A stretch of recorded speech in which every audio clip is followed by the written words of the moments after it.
หมอนิงจะเอาบทสวยกับมาพี่น้องมาตัดมะแข้งน้ำกันมะแข้งกำลังอ่อนๆพี่น้องกำลังอ่อนกำลังงามมาเด้อมาตัดน้ำกันเป็นหลายพี่น้องเป็นแท้เป็นว่านะเต็มต้นหนึ่งก็คุ้มปี2 ปีคนได้พี่น้องมะแข้งข้าพเจ้านะงามบ่เป็นตาสะอ่อนเอ็ดแหนมป่าเนาะพัดเพชรกับลาบพี่น้องกำลังเก็บแข้งสดๆใหม่ๆจากสวนเลยพี่น้องเต็มตะมุตะมิเต็มมาเด้อไผ่ยักได้ละมาได้พี่น้องสะดวกมาตัดเอาบ่ นี่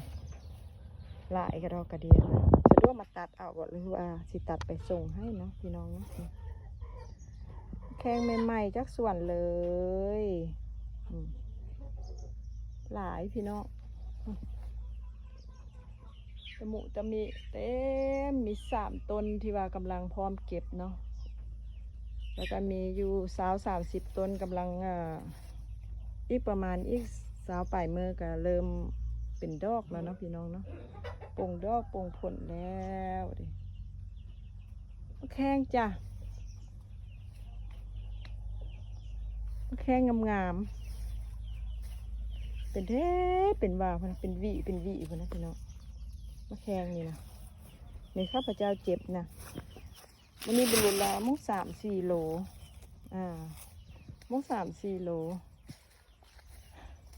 อันนี้ก็มักชมพู่พี่น้องชมพู่ก็กำลังตะมุตะมิพอได้แยงพอได้เบิ่งนี่พี่น้องเมื่อมะแข้งข้าพเจ้าเนี่ย3 ต้นนี่ก็ได้หลายโลเติบพี่น้องต้นไหนก็เตี้ยๆนึงนะพอได้สูงพี่น้องเอ้ย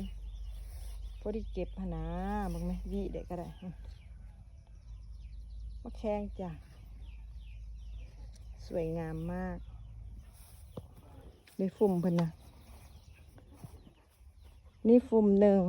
อยู่หน้าบ้านของข้าพเจ้าเองเนาะแล้วก็นี่ฟุ่มหนึ่ง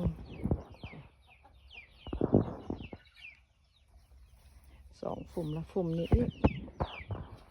เป็น3 ฟุ่มพี่น้องพอได้เก็บพี่น้องมะแข้งจ้ะแข้งสวยงามมาก